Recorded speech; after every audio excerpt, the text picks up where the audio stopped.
Welcome to a new Draw My Life video. Welcome to another Scary Tuesday, TikTakers. Today, we bring you the adaptation of a new creepypasta, the legend of a creepy and mysterious creature, which is related to one of your favorite video games.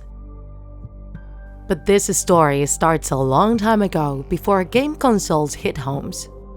In the early 1980s, in a town in the United States, panic began when a series of violent deaths followed. The victims had been brutally tortured and killed, and the perpetrator always left the initials TD in blood on the wall.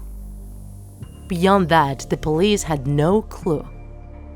The most brutal killing took place in a home where 6 people died and only 1 survived, with serious injuries. His testimony was chilling. He claimed to have been attacked by a small blood-covered teddy bear with a macabre smile full of fangs and from whose eyes flames erupted. On its head, it had a kind of antenna with a red stone, and he acted like a madman, jumping from one side to the other. The police dismissed his testimony, and he was admitted to a mental sanatorium. Days later, he committed suicide. A rumor began to spread around the city that the person responsible for the crimes was not a psychopath but a demonic entity, and everyone locked themselves in their houses as soon as the sun set.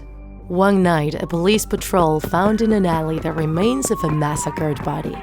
And a few meters away, a figure writing the initials TD with blood on the wall. They went after him and were able to chase him thanks to the trail of blood he left up to the outskirts of the city, where he hid in the cemetery.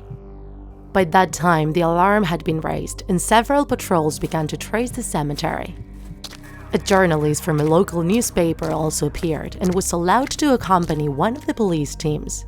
After a long time spinning and listening to strange noises, suddenly one of the officers collapsed to the ground, his voice drowned by the gushes of blood coming out of his throat. While the other policeman was helping his partner, the journalist reacted quickly with his camera and took a snapshot in the middle of the darkness. When he later revealed it in his lab, he couldn't believe what he saw. A small teddy bear appeared standing on a tomb, holding in his hand a blood-stained axe. The image confirmed the description given at the time by the previous victim, and when it was published in the press, people got hysterical. It was no longer enough to close doors and windows. Rosaries, incense, holy water, and any other religious object that could protect against a demonic being were used. They went massively to ask the parish priest what they could do in the face of such a threat, and he answered that faith was the only salvation. A vigil of prayers and supplications was summoned and lasted for several days without interruption. People turned to the heavens for help to weaken the monster's power. Suddenly, one night, the creature appeared, kneeling before the priest. Blood and flames gushed out of his eyes stronger than ever, and his desperate cries tried to silence the people's prayers. The priest gathered the courage to stand before him, uttered a few verses, and sprinkled him with holy water. At which point, the monster gave a scream of pain and exploded like a great blood bubble, soaking everyone present. At last, the curse was over. Everything went back to normal, and people tried to forget that gruesome experience. Until much later, in the late 1990s, when Sega released for its Saturn console a new installment of its Star saga, Sonic R. It was a revolutionary 3-dimensional racing game that included a couple of secret characters that could be unlocked as rewards. In a home in Los Angeles, California, a mother called her son, who had been locked in his room for hours, for dinner, playing this new title. After several unanswered attempts, she went upstairs ready to scold him, but what she found left her disenchanted. Her son lay on the floor with blue lips, foam in his mouth, and dilated pupils.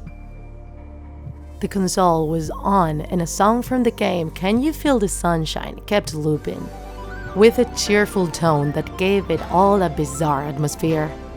It was ruled that the boy had died of an epileptic seizure from playing for too many hours at a time, which was strange because he had no family history of this disease. After the funeral, the family gave away all his toys and belongings. The video console went to his best friend, who connected it at home and found that just before he died, the boy had unlocked a new character. It was called Tails Doll, the dark version of one of the protagonists of the game, which looked like a stuffed animal with an antenna with a red light on his head. This fact became known on the internet forums and began to spread the rumor that the bloodthirsty TD had returned to action through the macabre character of the video game. Sega didn't take long to react and made it disappear from all its products. But it was too late, and the nightmare became reality again. A few weeks later, there was a new murder. Once again, a brutally tortured corpse and an inscription in blood, this time more extensive. It said, "Thank you for your fear and for bringing me back to life. From now on, I won't have a body. I won't need it anymore. Because I am Tails Doll."